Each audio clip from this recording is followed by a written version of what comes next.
Hello guys, আজকে আমার বাপের বাড়িতে মনসা পূজা। এই তো মূর্তি আনতে গিয়েছে, এখন মা মনসা মূর্তি আনবে। ডেকোরেশন আমাদের ভাই আর দাদা ওরা সবাই মিলে করেছে। এখন এই মূর্তি নিয়ে আসবে। এই দেখো মনসা মা আসছে।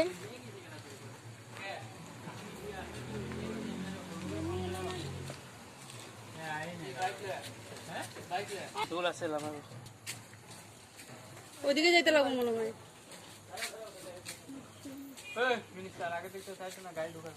আমাদের বড় বৌদি, আমাদের ছোট ভাইয়ের বউ, এগুলা সব আমাদের বোন। আর এটা ভাগিনা, ভাগিনী, সরি।